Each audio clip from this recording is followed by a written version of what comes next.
Hello and welcome. You're watching India Ahead with me, Neha Khanna. Big focus at this hour. Protests and the strike by resident doctors at major government-run hospitals in Delhi are still on. All right, let's introduce our panel. Joining me on the show tonight, Dr. Suvrankar Datta, Junior Resident, AIMS here in Delhi and General Secretary of FIMA India. Dr. Edmond Fernandes, Founder and CEO of Center for Health and Development. Dr. Chahat Verma, Third-year Resident, Department of Plastic and Reconstructive Surgery at the Sir Gangaram Hospital in Delhi. And Dr. Namrata, former President of Karnataka Association of Resident Doctors. Thanks to all of you for joining me. Dr. Fernandes, let me come to you now at this point. As Dr. Namrata very rightly pointed out, the delay in this entire process has meant essentially that some 50,000 potential resident doctors are currently sitting at home and unable to join the workforce. We are in the middle of a pandemic. We're bracing ourselves for the third COVID wave, which some experts say could hit us very hard in early 2022. Omicron cases are on the rise around the country. Patients are already suffering. Clearly, this is not a time for the government to be at war with the doctors. The government needs to get its priorities right. Now, correct me if I'm wrong. The government introduced this 10% EWS quota earlier this year. The Supreme Court questioned the criteria laid down by the government. At that point, the government decided to defer the entire counselling process. I have a very simple and fundamental question. If there is no agreement, for whatever reasons, on the criteria for the EWS quota, why can't the implementation of the quota be deferred for now so that at least the process of counselling and allocation of colleges can go ahead so that all these 50,000 doctors can get out of their homes and join the workforce? Yeah, so I would like to start with Martin Luther King's quote that the arc of the moral universe is long, but it bends towards justice. And this is essentially what the protesting doctors and my fellow colleagues are doing, not just in Delhi, but also around the country. This also presents us with two questions, which the government of India and also probably the Supreme Court can learn from. The first question is, what can we do for the doctors? The second question is, what can we learn from the doctors? Why am I raising these two questions today? It's simply because the EWS criteria was not a priority as against the nation facing a war path on COVID-19.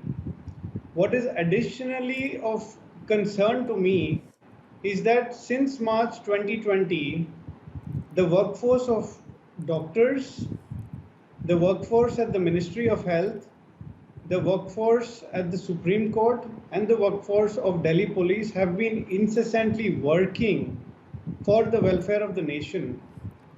And as stakeholders in COVID-19, this is not the time to come to war on internal differences which could essentially be delayed or deferred for the next year. It is my only hope that wisdom prevails and probably we bring in a kind of maturity to come to the table and put the patients of India before us and not egos ahead.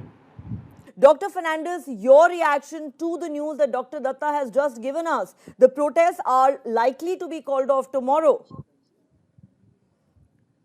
I think that's a moral obligation and duty as not just citizens of India, but as colleagues in healthcare fraternity and as children of this universe. But two things which I also want to highlight, which has not been talked about a lot in this whole discussion and debates, is that with less doctors in hospitals, the burden, of course, falls back on existing fraternity within the hospitals. But we also need to be mindful of the fact that they work for 24 hours to 36 hours to at times 48 hours. This leads to burnouts, this leads to depression, this leads to suicide rates, which is the highest among doctors. And let's logically assume that this hearing happens on 6th and a decision is made. It would still take a month before all the counseling processes are completed and the Which students means who that the finish their date has to MBBS be join set the now. PG course. There is no further time to lose. The date has to be set now. Many are asking the government, why even wait for the Supreme Court hearing on the 6th of January? Why not be proactive?